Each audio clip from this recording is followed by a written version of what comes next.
أعوذ بالله من الشيطان الرجيم. بسم الله الرحمن الرحيم. لقد أنزلنا آيات مبينات والله يهدي من يشاء إلى صراط مستقيم. ويقولون آمنا بالله وبالرسول وأطعنا ثم يتولى فريق منهم من بعد ذلك وما أولئك بالمؤمنين. وإذا دعوا إلى الله ورسوله ليحكم بينهم إذا فريق منهم معرضون. وإن يكن لهم الحق يأتوا إليه مذعنين. أفي قلوبهم مرض أم ارتابوا أم يخافون أن يحيف الله عليهم ورسوله بل أولئك هم الظالمون. إنما كان قول المؤمنين إذا دعوا إلى الله ورسوله ليحكم بينهم أن يقولوا سمعنا وأطعنا وأولئك هم المفلحون. ومن يطع الله ورسوله ويخشى الله ويتق فأولئك هم الفائزون. وأقسموا بالله جهد أيمانهم لئن أمرتهم ليخرجن قل لا تقسموا طاعة معروفة إن الله خبير بما تعملون. قل أطيعوا الله وأطيعوا الرسول فإن تولوا فإنما عليه ما حمل وعليكم ما حملتم وإن تطيعوه تهتدوا وما على الرسول إلا البلاغ المبين. یقیناً ہم نے نازل کی واضح آیات، اور اللہ تعالیٰ جس شخص کو چاہتا ہے سیدھے راستے کی ہدایت دیتا ہے. اور وہ لوگ کہتے ہیں کہ ہم اللہ پر اور رسول پر ایمان لے کر آئے اور ہم نے ان کی اطاعت قبول کی. پھر اس کے بعد ان میں سے ایک گروہ پشت پھیر کر چلا گیا. وما اولئک بالمؤمنین، یہ لوگ در حقیقت ایمان والے نہیں ہیں. اور جب ان کو بلایا جاتا ہے اللہ کی طرف اور اس کے رسول کی طرف تاکہ وہ ان کے مابین فیصلہ کر دیں، اس وقت ان میں سے ایک فریق، ایک گروہ کنی کترا جاتا ہے. اور اگر ان کے لیے حق ہو تو وہ لوگ اس کی طرف اطاعت کیش ہو کر چلے آتے ہیں. کیا ان کے دلوں میں روگ ہے، یا وہ شک میں مبتلا ہو گئے، یا وہ ڈرتے ہیں اس بات سے کہ اللہ اور اس کا رسول ان پر ظلم کرے گا اور ناانصافی کرے گا؟ بلکہ ایسا نہیں ہے، یہی لوگ ظلم کرنے والے ہیں. ایمان والوں کی بات تو اتنی ہوتی ہے کہ جب انہیں اللہ اور اس کے رسول کی طرف بلایا جاتا ہے تاکہ وہ ان کے درمیان فیصلہ کر دیں، کہ وہ کہتے ہیں ہم نے بات سنی اور بات مان لی. یہی لوگ فلاح پانے والے ہیں. اور جو اللہ اور اس کے رسول کی اطاعت کرتا ہے اور اللہ سے ڈرتا ہے اور اس کا تقوی اختیار کرتا ہے، بس ایسے ہی لوگ کامیاب ہیں. اور انہوں نے اللہ کی پکی قسمیں کھائیں، اگر تم ان کو حکم دو تو وہ ضرور نکل جائیں گے. آپ کہہ دیجئے کہ تم قسمیں مت کھاؤ، معروف طریقے پر اطاعت کرو. جو کچھ تم کرتے ہو اللہ تعالیٰ ان کو بخوبی جانتا ہے. آپ کہہ دیجئے اللہ کی اطاعت کرو اور اللہ کے رسول کی اطاعت کرو. بس اگر تم روگردانی کرو گے تو رسول کے ذمے وہی ہے جو ان پر ذمہ داری عائد کی گئی، اور تمہارے ذمے وہ ہے جس کی ذمہ داری تمہیں دی گئی. اور اگر تم ان کی بات مانو گے تو راستہ پا جاؤ گے. اور رسول کے ذمے تو صرف واضح طور پر پہنچا دینا ہے.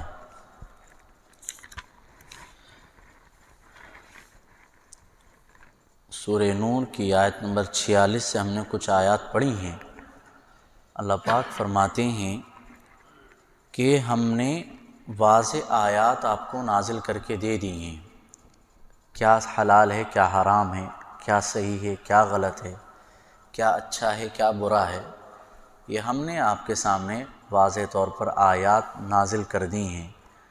اور اللہ تعالیٰ جس کو چاہتا ہے سیدھا راستے کی ہدایت دیتا ہے، جس کو چاہتا ہے نہیں دیتا، یہ تو اللہ کے اختیار میں ہے۔ جس کو چاہتا ہے سیدھا راستہ دے دے اور جس کو چاہے سیدھا راستہ نہ دکھلائے، لیکن شرط ایک بات ہے کہ ہم اللہ سے سیدھا راستہ مانگیں ضرور۔ اسی لیے سورہ فاتحہ میں اللہ پاک نے دعا سکھلائی ہے جو ہم تمام مسلمان ہر نماز میں مانگتے ہیں، اہدنا الصراط المستقیم، اے اللہ ہمیں سیدھا راستہ دکھا دیجیے۔ شرط ہے مانگنا، دینا اس کی ذمہ داری ہے، مانگتے رہیں گے تو انشاءاللہ سیدھا راستہ اللہ تعالیٰ دے گا بھی۔ اسی لیے بعض بزرگان دین یہ بات کہتے ہیں، اور ہم نے اپنے اساتذہ سے اور اپنے بزرگوں سے سنا بھی ہے کہ بہت قیمتی دعا جو کسی کو آپ دے سکتے ہو وہ یہ دعا ہے کہ تم اس کو کہو کہ اللہ تمہیں ہدایت دے۔ ہدایت دینے میں ساری چیزیں آ جائیں گی کہ اگر ہم سیدھے راستے پر چلنے لگ جائیں گے ہمارے سارے کام آسان ہو جائیں گے۔ بہت سی مرتبہ دیکھا گیا ہے کہ اگر آپ کسی کو کہیں اللہ آپ کو ہدایت دے تو برا مان جاتا ہے، یار میں تو نماز پڑھ رہا ہوں، میں تو کوئی بڑا گناہ بھی نہیں کر رہا، تم مجھے ہدایت کی دعا دے رہے ہو۔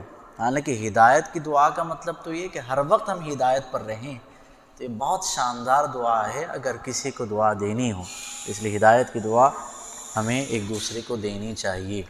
بلکہ اسی پر ایک بات یاد آ رہی ہے کہ ہمارے یہاں پر دعائیں دینے کا رواج بھی نہیں ہے، دعاؤں میں بھی ہم کنجوس واقع ہوئے ہیں۔ کسی کے یہاں پر بیمار پرسی کے لیے گئی، عیادت کے لیے گئی، تم بیمار کے پاس بیٹھ کر یہ نہیں کہہ سکتے کہ اللہ تمہیں جلد ٹھیک کر دے، پریشان نہ ہو، اللہ تمہیں شفا دے دے۔ زبان سے کہتے ہوئے بھی شرم و حیا ہمیں محسوس ہوتی ہے، حالانکہ دعاؤں میں تو کوئی کنجوسی نہیں ہونی چاہیے۔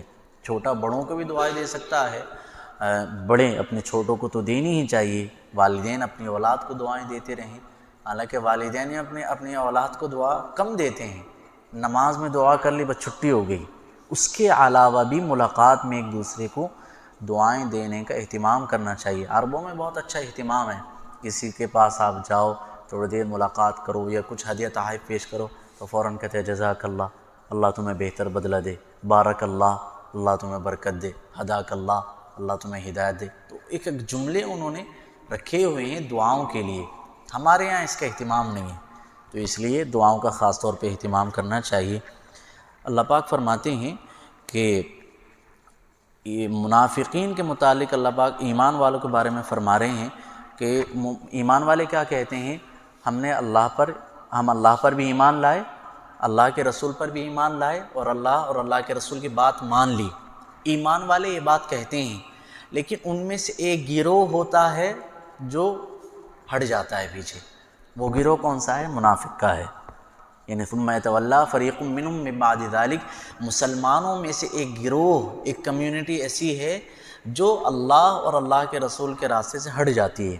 کیا مطلب ہے اس بات کا کہ اگر کسی کو یہ بات کہی جائے یہ اللہ کے رسول کا حکم ہے، اللہ نے بھی یہ بات کہی ہے، اللہ کے رسول نے بھی یہ بات کہی ہے، قرآن و حدیث یہ بات کہہ رہی ہے، اور ہم بات نہ مانیں تو یہ قرآن و حدیث اور اللہ کے رسول کی بات کا انکار کرنا ہے اور اس سے پیچھے ہٹنا ہے، اور ایسے لوگوں ہی کو منافق کہا گیا ہے۔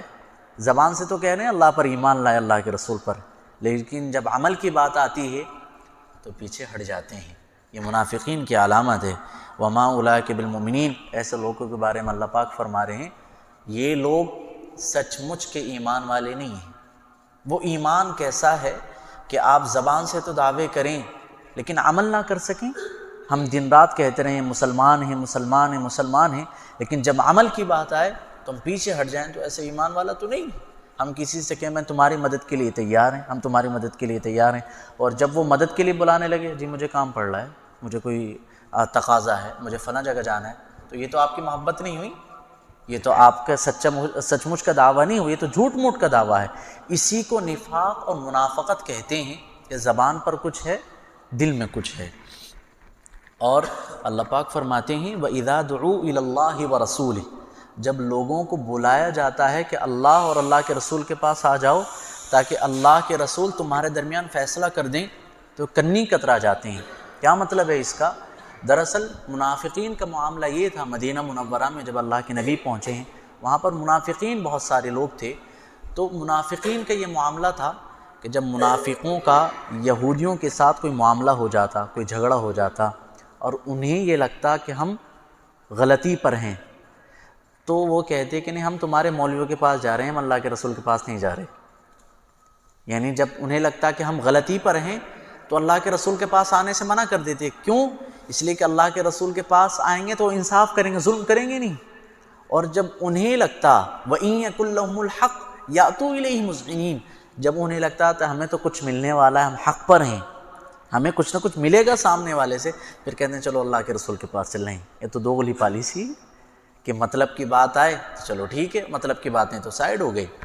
ایک مرتبہ ایک صحابی کا، ایک منافق کا کسی کے ساتھ جھگڑا ہوا، حضرت بشر تھے وہ، تو بشر کا یعنی غالباً بشر تھے، کوئی اور تھے، کہ یہودی کے ساتھ کوئی معاملہ ہو گیا، تو یہودی نے کہا اللہ کے رسول کے پاس چل رہے ہیں، وہ جو فیصلہ کریں گے ہم مان لیں گے، وہ جو فیصلہ کریں گے ہم مان لیں گے۔ تو وہ منافق کہتا ہے کہ تمہارا جو مولوی ہے کعب بن اشرف، اس کے پاس چل رہے ہیں، وہ فیصلہ کر دے گا۔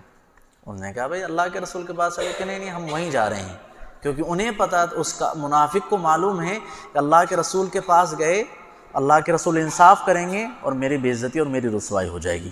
تو منافقوں کا حال یہ ہوتا ہے، ہم میں سے بہت سارے لوگوں کا حال یہ ہے کہ اگر اپنا مسئلہ ہے، کوئی اپنے مطلب کی بات ہے تو مولوی صاحب کے پاس چلے جائیں گے، اور مطلب کی بات نہیں ہے تو مولوی صاحب کی چھٹی۔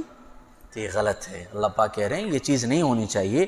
آپ ایمان والوں کی نشانی تو یہ ہے، آگے فرماتے ہیں انما کان قول المؤمنین اذا دعوا الی اللہ ورسولہ لیحکم بینہم ان یقولوا سمعنا واطعنا، جب مسلمانوں سے کہا جاتا ہے کہ چلو اللہ کے رسول کے پاس چل رہے ہیں، وہ فیصلہ کریں گے حق کیا ہے، غلط کیا ہے، سچ کیا ہے، جھوٹ کیا ہے، تو وہ کچھ نہیں کہتے، کٹ حجتی نہیں کرتے، بلکہ کہتے سمعنا واطعنا، ہم نے سن لی، ہم نے اطاعت، ہم فوراً چل رہے ہیں۔ اب اللہ کے رسول کا معاملہ ہے، وہ چاہے ہمارے حق میں فیصلہ کریں یا ہمارے خلاف فیصلہ کریں، ہمارے حق میں فیصلہ کریں گے تب بھی منظور، ہمارے خلاف فیصلہ کریں گے تب بھی منظور۔ ایمان والے کی یہی نشانی اور یہی علامت ہوتی ہے۔ بیچ میں اللہ پاک ایک آیت رہ گئی افی قلوبہم مرض ام ارتابوا، یہ جو منافقین ہیں اللہ پاک ان کے بارے میں کہتے ہیں کیا ان کے دلوں میں کوئی بیماری ہے، کیا کوئی روگ ہے؟ ام ارتابوا، شک میں پڑے ہوئے ہیں کہ اللہ کے رسول یہ حقیقی رسول ہیں یا نہیں ہیں، شک میں تو نہیں ہے۔ آگے ام یخافون ان یحیف اللہ علیہم ورسولہ، یہ ڈرتے ہیں کہ اللہ کا رسول ان کے ساتھ ناانصافی کرے گا۔ یعنی منافقوں کے دل کی ترجمانی اللہ پاک فرما رہے ہیں کہ منافقوں کے دل میں کیا ہو سکتا ہے، یا تو بیماری ہوگی، کوئی روگ ہے، کوئی پریشانی ہے، کوئی پرابلم ہے، اس وجہ سے اللہ کے رسول کے پاس نہیں آ رہے، یا یہ شک میں پڑے ہوئے ہیں کہ اللہ کے رسول ہیں یا نہیں ہیں، یا تیسری بات یہ ہو سکتی ہے کہ انہیں ڈر ہے کہ اللہ کا رسول ان کے ساتھ ظلم اور ناانصافی کرے گا۔ اللہ پاک ایسا بل اولئک هم الظالمون، ایسا نہیں ہے، یہی لوگ ناانصاف ہیں، یہی لوگ ظلم کرنے والے ہیں۔ اور ایمان والوں کی بات تو آگے کہ جب ان سے کہا جاتا ہے کہ اللہ کے رسول کے پاس چلو، وہ فیصلہ کر دیں گے، تو وہ کہتے ہیں سمعنا واطعنا، ہم تو چل رہے ہیں، چاہے اللہ کے رسول ہمارے حق میں فیصلہ کریں یا ہمارے خلاف فیصلہ کریں۔ ومن یطع اللہ ورسولہ ویخشى اللہ ویتقہ فاولئک هم الفائزون۔ یہ اس آیت میں کامیابی کی 4 باتیں بیان کی گئی ہیں۔ پہلی بات ومن یطع اللہ، جو اللہ کے رسول کی بات مانے۔ کیا مطلب؟ ومن یطع اللہ، جو اللہ کی بات مانے یعنی فرض کی پابندی کرے، اللہ نے جن چیزوں کو فرض کیا ہے ان کو مانے، ورسولہ، اور اللہ کے رسول کی بات مانے مطلب سنتوں کو اختیار کرے، اللہ کی نبی کی سنتوں کو اپنائیں، ویخشى اللہ، اللہ سے ڈرے، یعنی ڈر کر کے زندگی گزارے، اس کا ماضی، اس کا پاسٹ ایسا گزرا ہو کہ وہ اللہ سے ڈرتا رہا ہو، اللہ سے ڈر کر کے زندگی گزاری ہو، ویتقہ، اور آنے والے زمانے میں تقوی اختیار کرے، اللہ سے ڈر کر کے زندگی گزارے۔ تو یہ 4 چیزیں، فرائض کی پابندی، سنتوں کی پابندی، اللہ سے ڈرتے رہنا، اور آنے والے زمانے میں تقوی اختیار کرنا، یعنی وہ بھی اللہ کا ڈر ہوگا۔ یہ 4 باتیں ہوں گی، اللہ نے کامیابی کا سرٹیفکیٹ دے دیا، فَأُولَئِكَ هُمُ الْفَائِزُونَ، یہی لوگ کامیاب ہیں۔ وَأَقْسَمُوا بِاللَّهِ جَهْدَ أَيْمَانِهِمْ، یہ لوگ پکی قسمیں کھاتے ہیں، منافقین پکی قسمیں کھاتے ہیں کہ تم ہمیں جس بات کو کہو گے ہم مان لیں گے۔ اللہ کے رسول سے کہتے ہیں تم ہمیں کہو گے فلاں جگہ جانا ہے مان لیں گے، آپ کہو غیر مسلموں سے لڑنے کے لیے جانا ہے مان لیں گے، یعنی جو بھی بات کہو گے مان لیں گے۔ اللہ تعالیٰ کہہ رہا ہے اے نبی آپ ان سے کہہ دو قسمیں مت کھاؤ، تمہارا پتہ چل کہ تم کتنے پانی میں ہو، قسمیں کھا لیتے ہو پھر قسموں کا انکار کر دیتے ہو، بلکہ طاعت معروفہ، معروف طریقے پر جو طریقہ ہے بات ماننے کا وہ بات مانتے رہیے تو کامیابی رہے گی۔ آپ بات مانتے نہیں، بس قسمیں کھاتے رہتے ہو۔ اللہ پاک کہتے ہیں قسمیں مت کھائیے، قسمیں کھانے سے ویسے بھی انسان کی جو شخصیت ہوتی ہے، جو انسان کا وجود ہوتا ہے وہ کمزور ہوتا ہے۔ اسی لیے سماج میں جس بندے کی ذرا سی بات پر قسمیں کھانے کی عادت ہوتی ہے وہ جھوٹا کہلاتا ہے کہ یہ تو بات پر قسم کھا رہا ہے۔ اگر آپ اپنے زبان کے پکے ہیں آپ کو قسم کھانے کی ضرورت نہیں ہے، اس لیے کہ جس انسان کی زبان ہے تو وہ انسان ہے، جس انسان کی زبان ہی نہیں ہے تو کس طریقے کے انسان ہیں۔ اس لیے حدیث پاک میں آتا ہے فرشتے انسان کے ہونٹوں کے آس پاس رہتے ہیں، بہت قریب رہتے ہیں، لیکن جب انسان جھوٹ بولتا ہے تو فرشتے 1 میل اس سے دور چلے جاتے ہیں، کیونکہ جھوٹ کے اندر نحوست اور بدبو ہوتی ہے اور فرشتوں کو بدبو پسند نہیں، تو جھوٹ بولنے کی اتنی بڑی نحوست ہے۔ زبان کی حفاظت کی اہمیت سمجھ میں آ گئی۔ اللہ پاک فرما رہے ہیں کہ آپ ان سے کہہ دیجئے لا تقسموا، آپ قسمیں مت کھائیے، بڑی قسمیں کھانے کی کیا ضرورت ہے، اور جب قسمیں کھا لو گے تو قسمیں پوری نہیں کر پاؤ گے، بلکہ جو طریقہ ہے بات ماننے کا اس طریقے پر بات مانتے رہیے۔ ان اللہ خبیر بما تعملون، جو کچھ تم کرتے ہو اللہ بخوبی جانتا ہے۔ قل اطیعوا اللہ واطیعوا الرسول، اللہ پاک کہتے ہیں کہ اے نبی آپ ان لوگوں سے کہہ دیجئے اللہ کی بات مانو اور اللہ کے رسول کی بات مانو۔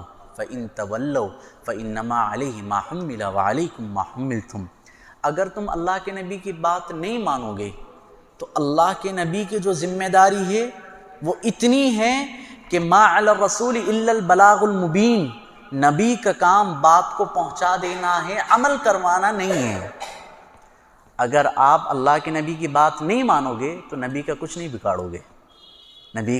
بگاڑو گے، کیونکہ نبی نے تو اپنی ذمہ داری پوری کر دی ہے، اپنی بات پہنچا دی ہے، صاف طریقے پر واضح طریقے پر اپنا پیغام آپ تک امت تک پہنچا دیا ہے۔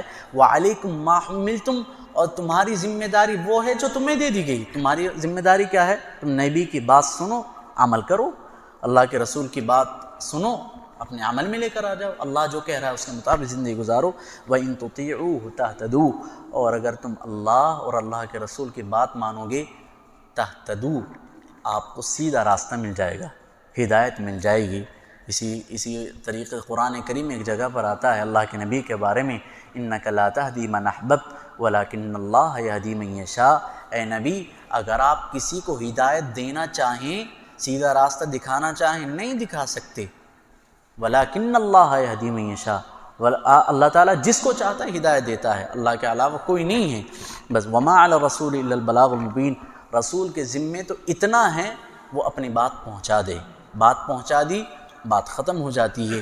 یہی کام علماء کا بھی ہے، علماء کسی کو عمل نہیں کروا سکتے، علماء کا کام ہے دین کی بات پہنچا دینا، عمل کرنا خود اس عالم کی بھی ذمہ داری ہے اور سننے والوں کی بھی ذمہ داری ہے، کیونکہ قیامت کے دن عالم سے بھی سوال ہوگا اور عوام الناس سے بھی سوال ہوگا۔ بس ہم سب کی ذمہ داری ہے عمل کرنے کی۔